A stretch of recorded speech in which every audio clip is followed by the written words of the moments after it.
Hello' everyone, সকলোকে স্বাগতম জনাইছোঁ আমাৰ চেনেল আছামিজ পাকঘৰলৈ।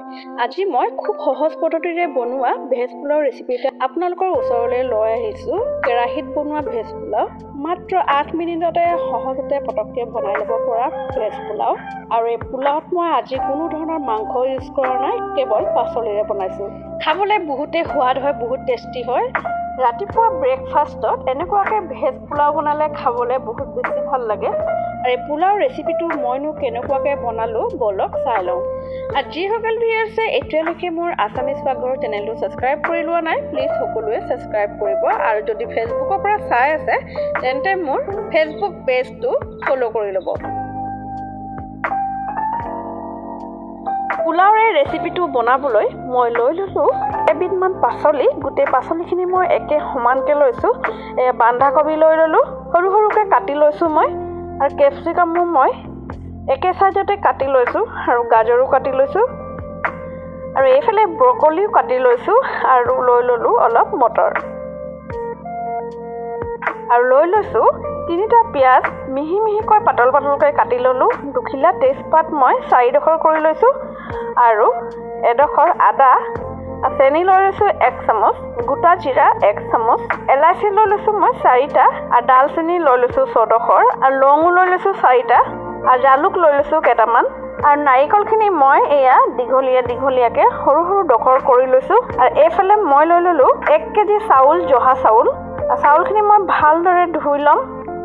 এতিয়া গেছত এটা কেৰাহী পাতি দিলোঁ, আৰু ইয়াত দি দিলোঁ 3 চামুচ তেল। তেলখিনি গৰম হ'বলৈ মই ৱেইট কৰিছোঁ, আৰু গৰম হৈ গৈছে। এতিয়া মই ইয়াত 1 চামুচ জিৰা দি দিলোঁ, গোটা জিৰা। গেছৰ ফ্লেমটো ল' কৰি জিৰাখিনি মই অলপ ৰঙচুৱাকৈ ভাজি ল'ম। জিৰাখিনি ৰঙচুৱা হৈ গ'ল। এতিয়া মই এড কৰি দিলোঁ জালুক, এলাচি, লং, ডালচেনি আৰু তেজপাত। এইখিনি দি মই এতিয়া অলপ লৰচৰ কৰি লৈছোঁ, মিক্স কৰি লৈছোঁ। এলাচিখিনি মই অলপ ভাঙি ল'লোঁ, আৰু এইখিনি ভাজি হৈ গ'ল। এতিয়া এড কৰি দিলোঁ কাটি থোৱা পিঁয়াজখিনি। পিঁয়াজখিনি মই গল্ডেন ব্ৰাউন হোৱালৈকে মই এইখিনি ভালদৰে ভাজি ল'ম।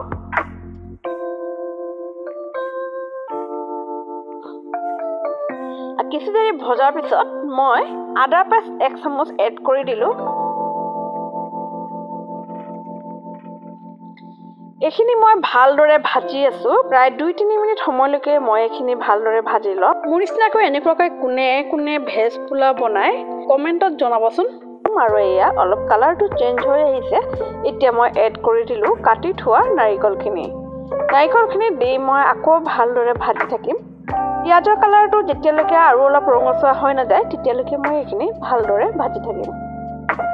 ভাজোতে পিঁয়াজৰ কালাৰ চেঞ্জ হৈ গৈছে, ৰঙচুৱা হৈ গৈছে। এতিয়া মই এড কৰি দিলোঁ ধুই থোৱা চাউলখিনি দি আকৌ ভাজিব লাগিব। এটা কথা মন কৰিব, পোলাও বনাওঁতে কিন্তু চাউলখিনি দিয়াৰ পিছত চাউলখিনি খুব ভালদৰে ভাজি থাকিব লাগিব। বহুত বেছি ভালকৈ ভাজিব লাগে। যেতিয়ালৈকে এটা ধুনীয়া সুগন্ধ নোলায় ভজাৰ, তেতিয়ালৈকে চাউলখিনি ভালদৰে ভাজি থাকিব লাগিব। চাউল যিমান বেছি ভজা হ'ব সিমানে ধুনীয়া হ'ব। পোলাওখিনি গোটা এটা এটাকৈ জৰজৰা হ'ব, আৰু পোলাওৰ সোৱাদো খুব বেছি বাঢ়ি যায় যিমান বেছিকৈ ভজা হয়। চাউলখিনি আমি খুব বেছি ভালদৰে ভাজি ল'ব লাগিব। চাউল ধোৱাৰ পৰা যি অলপ পানী চাউলত লাগি আছে, সেই গোটেই পানীখিনি শুকাই যাব লাগিব ভাজোতে। আৰু এয়া মই 3-4 মিনিট সময়লৈকে এইখিনি ভালদৰে ভাজি ল'ম। পোলাওটো সকলোৱে বনায়, কিন্তু সকলোৱে বনোৱাৰ ধৰণটো বেলেগ বেলেগ হয়। মই বনোৱা ধৰণৰো বেলেগ হৈছে, হয়তো মই বনোৱা ধৰণটো বেলেগৰ লগত নিমিলে। আৰু এতিয়া মই এড কৰি দিলোঁ 1 চামুচ চেনি। চেনিখিনি কি কাৰণে দিছোঁ গম পাইছেনে? চেনিখিনি দিছোঁ যাতে পোলাওখিনি অকণমান মিঠা ভাৱ এটা আহিলে খাই ভাল লাগে। যিহেতু ভেজ পোলাও বনাইছোঁ, সেয়ে মই চেনি এড কৰি দিলোঁ। এতিয়া এড কৰি দিলোঁ ব্ৰকলি আৰু গাজৰ। এইখিনি দি মই ভালদৰে মিক্স কৰি লৈছোঁ। পাচলিখিনি মই প্ৰথমতে দি দিয়া নাই। পাচলিখিনি প্ৰথমতে যদি দি দিলোঁহেঁতেন গোটেই পাচলিখিনি ভাঙি গ'লেহেঁতেন। মই কিন্তু পাচলিখিনি ভাঙি যাতে নাযায় সেয়ে মই চাউলখিনি ভাজি লোৱাৰ পিছতহে দিছোঁ। এতিয়া এড কৰি দিলোঁ মটৰখিনি দি মই আকৌ ভালদৰে মিক্স কৰি লৈছোঁ।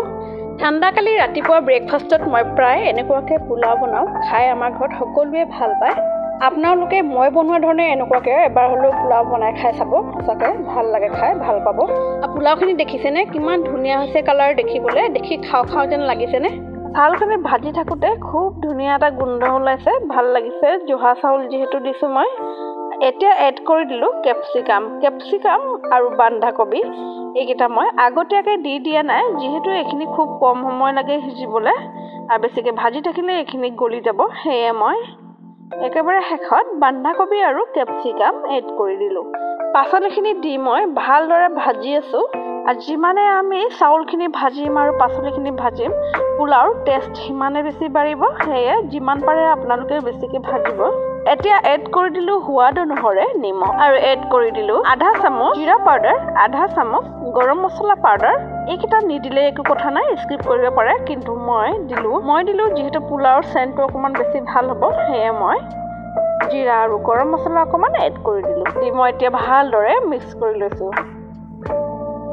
মন কৰিছেনে, মই চাউলখিনি দিয়াৰ পিছৰ পৰা কেৱল অকল ভাজিয়ে আছোঁ। ভালেমান দেৰি হৈ গ'ল, এতিয়ালৈকে মই এইখিনি ভাজিয়ে আছোঁ। এতিয়া মই এড কৰি দিলোঁ পানী। যিহেতু মই 1 কেজি চাউল লৈছোঁ, মই সেয়ে পানী ইয়াত দিছোঁ 1.5 লিটাৰ।